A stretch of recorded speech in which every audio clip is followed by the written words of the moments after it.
ಸೌಜನ್ಯ ಹೋರಾಟ ದಾರಿ ತಪ್ಪಿಲ್ಲ, ತಪ್ಪೋದು ಇಲ್ಲ. ಸೌಜನ್ಯಗೆ ನ್ಯಾಯ ಸಿಕ್ಕೇ ಸಿಗುತ್ತೆ ಅನ್ನೋದಕ್ಕೆ ಒಂದು ಜೀವಂತ ಸಾಕ್ಷಿ ಚಂದನ್ ಶರ್ಮಾ ಅವರು ಮಾತನಾಡಿರುವಂಥದ್ದು. ಚಂದನ್ ಶರ್ಮಾ ಪತ್ರಕರ್ತರು, BTVಲಿದ್ರು, TV5 ಅಲ್ಲಿದ್ರು, ಪವರ್ ಟಿವಿಲಿದ್ರು. ಮುಖ್ಯವಾಗಿ ಪವರ್ ಟಿವಿನಲ್ಲಿದ್ದಂತಹ ಚಂದನ್ ಶರ್ಮಾ ಸೌಜನ್ಯ ಎಂಬ ಕೂಸಿನ ಬಗ್ಗೆ ಮಾತನಾಡಿದ್ದಾರೆ.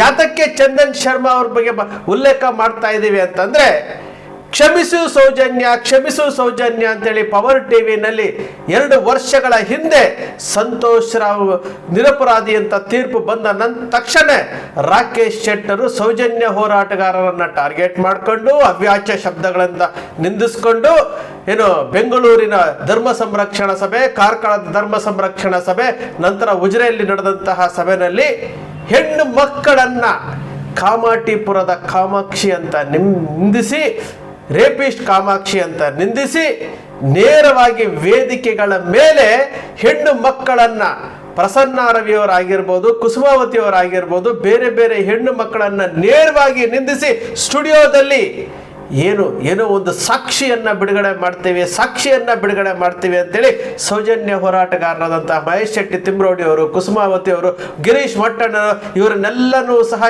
ಏಕವಚನದಲ್ಲಿ ಮಾತನಾಡಿಸಿದಂತಹ ಪವರ್ ಟಿವಿನಲ್ಲಿ ಚಂದನ್ ಶರ್ಮಾ ಅವರು ಸಂಪಾದಕರಾಗಿದ್ದಂಥವರು, ಆ ಚರ್ಚೆಗಳಲ್ಲಿ ಭಾಗವಹಿಸಿದಂಥವರು, ಕಾರ್ಯಕ್ರಮದ ನಿರೂಪಣೆ ಮಾಡಿದಂಥವರು. 3 ಜನರನ್ನ ಕರ್ಕೊಂಡು ಬಂದು, ಆಟೋ ಡ್ರೈವರ್ ಯೂನಿಫಾರ್ಮ್ ನಲ್ಲಿ ಕರ್ಕೊಂಡು ಬಂದು, ಉದಯ್ ಜೈನನ್ನ ಕರ್ಕೊಂಡು ಬಂದು ಅವರ ಸ್ಟೋರಿಗಳನ್ನ ಕೇಳಿ ಎಪಿಸೋಡ್ ಮೇಲೆ ಎಪಿಸೋಡ್ ಮಾಡಿದಂತಹ ಚಂದನ್ ಶರ್ಮಾ ಈ ಸೌಜನ್ಯ ಹೋರಾಟದಲ್ಲಿ ಅವರೂ ಸಹ ಒಂದು ವಿಟ್ನೆಸ್.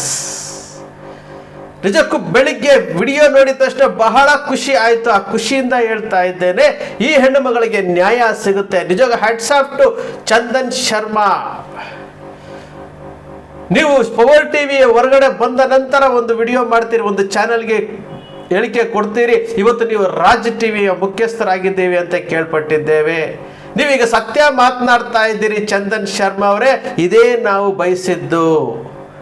ನೀವು ಆರಂಭದಲ್ಲಿ ಒಂದು ಮಾತು ಹೇಳ್ತೀರಿ, ಯಾವ ಮೇನ್ ಸ್ಟ್ರೀಮ್ ಮಾಧ್ಯಮಗಳು ಪಬ್ಲಿಕ್ ಡೊಮೈನ್ ನಲ್ಲಿ ಚರ್ಚೆ ಆಗ್ತಾ ಇಲ್ಲ ಅಂತಂದ್ರೆ ಮಾಧ್ಯಮಗಳು ಮಾರಿಕೊಂಡಿದ್ದಾವೆ ಅಂತೇಳಿ ಒಬ್ಬ ಪತ್ರಕರ್ತ ನೇರವಾಗಿ ಸೌಜನ್ಯ ವಿಚಾರವನ್ನ ಉಲ್ಲೇಖ ಮಾಡಿ ಹೇಳ್ತಾರೆ. ಅಂತಂದ್ರೆ ಈ ನೀತಿಗೆಟ್ಟ ಸ್ಯಾಟಲೈಟ್ ಚಾನೆಲ್ಗಳು ಇವು ಕಾರ್ಯಾಚರಣೆಯನ್ನ ಮಾಡಬೇಕಾ, ಪತ್ರಿಕೋದ್ಯಮದಲ್ಲಿ ಇರಬೇಕಾ ಗೊತ್ತಿಲ್ಲ. ಆದರೆ ಚಂದನ್ ಶರ್ಮಾ ಮಾತನಾಡಿರುವಂತಹ ಅಷ್ಟು ವಿಚಾರಗಳಲ್ಲಿ ಕಂಡು ಬಂದಿದ್ದು ಸುಪ್ರೀಂ ಕೋರ್ಟ್ನ ವಿಚಾರಣೆ ಆಗಿರ್ಬೋದು, ಅಲ್ಲಿ ನಡೆದಂತಹ ವಾದ ವಿವಾದ ಆಗಿರ್ಬೋದು, ರಾಜ್ಯ ಸರ್ಕಾರದ ನಿರ್ಲಕ್ಷ್ಯ ಆಗಿರ್ಬೋದು, CBIನ ನಿರ್ಲಕ್ಷ್ಯ ಆಗಿರ್ಬೋದು. ಅವ್ರು ಹೇಳ್ತಾರೆ, CBI ಅವರು ಒಂದು ಸಾಕ್ಷಿಯನ್ನ ವಿಚಾರಣೆ ಮಾಡ್ತಾರೆ, ಸಾಕ್ಷಿಯನ್ನ ವಿಚಾರಣೆ ಮಾಡಿ ಲಾಸ್ಟ್ ಅಲ್ಲಿ ಚಾರ್ಜ್ ಶೀಟ್ ಅಲ್ಲಿ ಆ ಸಾಕ್ಷಿಯ ವಿಚಾರವನ್ನ ಉಲ್ಲೇಖ ಮಾಡೋದಿಲ್ಲ ಅಂತ ಹೇಳ್ತಾರೆ. ಇದು ಲೋಪ.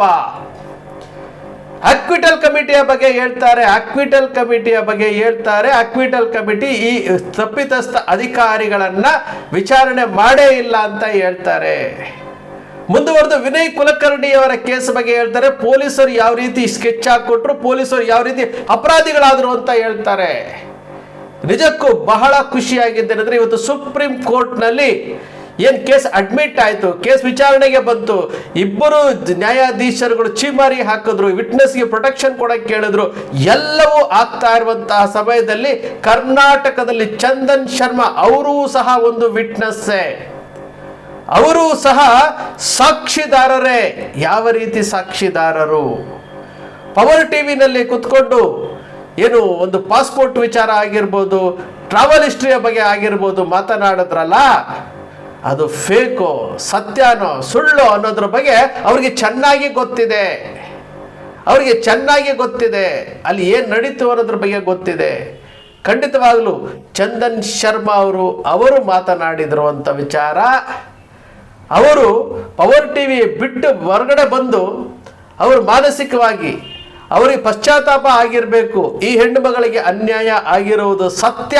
ನಾನು ಈ ಚಾನೆಲ್ ಅಲ್ಲಿ ಇದ್ರೆ ನನ್ನ ಆತ್ಮಕ್ಕೆ ನಾನು ದ್ರೋಹ ಮಾಡ್ಕೊಂಡಂಗೆ ಅಂತೇಳಿ ಆ ಚಾನೆಲ್ ಅನ್ನ ಬಿಟ್ಟು ಹೊರಗಡೆ ಬಂದಿದ್ದಾರೆ. ಅದಾದ ನಂತರ ವಿಸ್ತಾರ ಆಗೋದ್ರು, ವಿಸ್ತಾರ ಚಾನೆಲ್ ಮುಚ್ಚೋಯ್ತು, ಇವಾಗ ರಾಜ್ ಟಿವಿಗೆ ಬಂದಿದ್ದಾರೆ ಅಂತ ಸುದ್ದಿ ಇದೆ. ಸ್ನೇಹಿತರೆ, ನಾವು ಹೋರಾಟ ಮಾಡ್ತಾ ಇರುವಂಥದ್ದು ಕೇವಲ ಏನೋ ಒಂದು ವ್ಯೂಸ್ ಬರುತ್ತೆ ಅನ್ನೋದಲ್ಲ. ಆ ಹೆಣ್ಣು ಮಗಳಿಗೆ ಅನ್ಯಾಯ ಆಗಿದೆ, ಐತಿಹಾಸಿಕವಾದಂತಹ ತೀರ್ಪು ಬರಬೇಕು. ಯಾರ್ಯಾರು ಕಾಪಾಡ್ತಾ ಇದ್ದಾರೆ, ಈ ಕೇಸಿನ ಮುಚ್ಚಾಕೋದಕ್ಕೆ ಎಷ್ಟೆಲ್ಲ ಜನ ಪ್ರಯತ್ನ ಮಾಡಿದರು. ಈ ರಾಜಕೀಯ ಪಕ್ಷಗಳು, ಮಾಧ್ಯಮಗಳು ಹಣವಂತರನ್ನ ರಕ್ಷಣೆ ಮಾಡೋದಕ್ಕೋಸ್ಕರವಾಗಿ ಏನೆಲ್ಲ ಮಾಡಿದ್ರು, ಅದ್ರ ಮುಖವಾಡ ಬಯಲಾಗಬೇಕು ಅಂತೇಳಿ ನಿರಂತರ ಹೋರಾಟ ಮಾಡ್ತಾ ಇರುವಂತ ಮಹೇಶ್ ಶೆಟ್ಟಿ ತಿಮ್ರೋಡಿ ಅವರಾಗಿರ್ಬೋದು, ಪ್ರಸನ್ನ ರವಿ ಅವರಾಗಿರ್ಬೋದು, ಜಯಂತ ಆಗಿರ್ಬೋದು, ಮುಖ್ಯವಾಗಿ ಗಿರೀಶ್ ಮಟ್ಟಣ್ಣನವರ ಏನು ಆ ದೇವರು ಗಿರೀಶ್ ಮಟ್ಟಣ್ಣನವರನ್ನ ಆ ಹೋರಾಟಕ್ಕೆ ಜೋಡಿಸಿರುವಂಥದ್ದು, ಆ ದೇವರು ಬಾಲನ್ ಅಂತವ್ರನ್ನ ಜೋಡಿಸಿರುವಂಥದ್ದು. ನಾನು ಪದೇ ಹೇಳ್ತಾ ಇದ್ದೀನಿ, ಇದು ಸಾಮಾನ್ಯವಾದಂತಹ ಹೋರಾಟ ಅಲ್ಲ, ಸಾಮಾನ್ಯವಾದಂಥ ಇಶ್ಯೂ ಅಲ್ಲ. ಪ್ರತಿಯೊಬ್ಬ ಭಾರತೀಯ ಈ ಕೃತ್ಯವನ್ನ ಖಂಡಿಸಬೇಕು. ಈ ಕೃತ್ಯವನ್ನ ಖಂಡಿಸಲೇಬೇಕು. ಯಾರ್ಯಾರು ಮುಖವಾಡ ಹಾಕ್ಕೊಂಡಿದ್ದಾರೋ ಆ ಮುಖವಾಡ ಬಯಲು ಆಗಬೇಕು. ಎಷ್ಟು ಜನ ಈ ಹೋರಾಟವನ್ನ ನಿಲ್ಲಿಸೋದಕ್ಕೆ ಎಷ್ಟು ಜನ ಪ್ರಯತ್ನ ಮಾಡಿದ್ರು, ಆದ್ರೆ ಎಲ್ಲವನ್ನು ಮೀರಿ ಇವತ್ತು ಸುಪ್ರೀಂ ಕೋರ್ಟ್ವರೆಗೂ ಹೋಗಿದೆ. ಮುಖ್ಯವಾಗಿ ಚಂದನ್ ಶರ್ಮಾ ಮಾತನಾಡಿದ್ದಾರೆ ಅಂತಂದ್ರೆ ಈ ಹೋರಾಟ ಅರ್ಧ ಗೆಲುವು ಸಿಕ್ಕಿದೆ ಅಂತ. ಈ ಹೋರಾಟದಲ್ಲಿ ಕಾಮುಕರು ಮತ್ತು ಅತ್ಯಾಚಾರಿಗಳು, ಕೊಲೆಪಾತಕರ ಮುಖವಾಡ ಬಯಲಾಗುತ್ತೆ ಅಂತೇಳಿ ಚಂದನ್ ಶರ್ಮಾ ಅವರೇ ಹೇಳ್ತಾ ಇದ್ದಾರೆ. ಯಾಕೆ ಚಂದನ್ ಶರ್ಮಾ ಅವರ ಹೆಸರನ್ನ ಉಲ್ಲೇಖ ಮಾಡ್ತಾ ಇದ್ದೀನಿ ಗೊತ್ತಾಯ್ತಲ್ಲ? ಅವರು ಸಹ ಕ್ಷಮಿಸು ಸೌಜನ್ಯ ಎಪಿಸೋಡ್ನಲ್ಲಿ ಭಾಗವಹಿಸಿದಂಥವರು. ಅವರಿಗೆ ಗೊತ್ತಿದೆ ಇವತ್ತು ಗಿರೀಶ್ ಮಟ್ಟಣ್ಣನವ್ರನ್ನ ಟಾರ್ಗೆಟ್ ಮಾಡಿಕೊಂಡು ಕೇಸ್ FIR ಹಾಕ್ಸೋವಂಥದ್ದು, ಭಯವನ್ನು ಹುಟ್ಟಿಸೋವಂಥದ್ದು, ಮಹೇಶ್ ಶೆಟ್ಟಿ ತಿಮ್ರೋಡಿ ಅವರಿಗೆ ಭಯವನ್ನು ಹುಟ್ಟಿಸೋವಂಥದ್ದು, ಇಷ್ಟೆಲ್ಲ ಮಾಡ್ತಾ ಇದ್ದಾರೆ. ಯೂಟ್ಯೂಬರ್ಗಳ ಮೇಲೆ ನೋಟಿಸ್ಗಳನ್ನು ಕೊಡುವಂಥದ್ದು, ಧ್ವನಿಯನ್ನು ಅಡಗಿಸುವಂಥದ್ದು, ಯಾವ ಸಾಧನೆ ಆಗ್ತಾ ಇದೆ? ಸುಪ್ರೀಂ ಕೋರ್ಟ್ಗೆ ಹೋದ್ರೂ ಸಹ ಅಲ್ಲಿ ವಿಚಾರಣೆಗೆ ಆದೇಶ ಆಗುತ್ತೆ, ತನಿಖಾ ಸಂಸ್ಥೆಗೆ ಕೊಡ್ತಾರೆ, ವಿಟ್ನೆಸ್ಗಳು ಹೇಳ್ತಾರೆ, ಸತ್ಯ ಹೊರಗಡೆ ಬರುತ್ತೆ. ಇಷ್ಟೆಲ್ಲ ಗೊತ್ತಿದ್ರೂ ಸಹ ಇನ್ನೂ ನೀವು ಮಾತನಾಡಬಾರ್ದು ಅಂತೇಳಿ ಕೋರ್ಟಿನ ಆದೇಶವನ್ನು ತೆಗೆದುಕೊಂಡು ಬಂದು ಕುತ್ತಿಗೆಯನ್ನು ಇಚ್ಚುಕುವಂತಹ ಕೆಲಸ, ಧ್ವನಿಯನ್ನು ಅಡಗಿಸುವಂತಹ ಕೆಲಸ ಮಾಡ್ತಾ ಇದ್ದಾರೆ ಅಂತಂದ್ರೆ ನಾವು ಅರ್ಥ ಮಾಡ್ಕೊಳ್ಬೇಕು ಎಲ್ಲಿ ತಪ್ಪು ನಡೆದಿದೆ ಅಂತೇಳಿ ನಾವು ಅರ್ಥ ಮಾಡ್ಕೊಳ್ಬೇಕಾಗುತ್ತೆ ಸ್ನೇಹಿತರೆ. ಇದು ಬರೀ ಹೋರಾಟ ಅಲ್ಲ, ಇದು ಸತ್ಯವನ್ನ ಉಳಿಸುವಂತಹ ಹೋರಾಟ, ನ್ಯಾಯವನ್ನ ಉಳಿಸುವಂತಹ ಹೋರಾಟ. ಇದು ಐತಿಹಾಸಿಕ ತೀರ್ಪು ಬರಬೇಕು. ಯಾರ್ಯಾರು ಮುಖವಾಡವನ್ನ ಹಾಕ್ಕೊಂಡು ಇವತ್ತು ನಾವು ಮುಚ್ಚಾಕ್ಬಿಟ್ಟಿದ್ದೀವಿ, ನಾವು ಚೆನ್ನಾಗಿದ್ದೀವಿ, ನಾವು ಐಷಾರಾಮಿ ಜೀವನ ನಡೆಸ್ತಾ ಇದ್ದೀವಿ, ಐಷಾರಾಮಿ ಬಂಗಲೆಯಲ್ಲಿದ್ದೀವಿ, ನಮ್ಮ ಹತ್ರ ಹಣ ಇದೆ, ನಾವು ಏನ್ ಬೇಕಾದ್ರೂ ಮಾಡ್ಬೋದು ಅನ್ನೋರಿಗೆ ಒಂದು ಪಾಠ. ಇದನ್ನ ಚಂದನ್ ಶರ್ಮಾ ಉಲ್ಲೇಖ ಮಾಡಿದ್ರಲ್ಲ, ಪೊಲೀಸ್ ಅಧಿಕಾರಿಗಳು ಯಾವ ರೀತಿ ಇನ್ವಾಲ್ವ್ ಹಾಕೊಂಡು ವಿನಯ್ ಕುಲಕರ್ಣಿ ಕೇಸ್ ಆಯ್ತಲ್ಲ, ಅದಕ್ಕಿಂತ ಡಬಲ್ ಆದಂತಹ, ಅದಕ್ಕಿಂತಹ ನೀಚ ಕೆಲಸ ಈ ತನಿಖಾಧಿಕಾರಿಗಳು ಮಾಡಿದ್ದಾರೆ.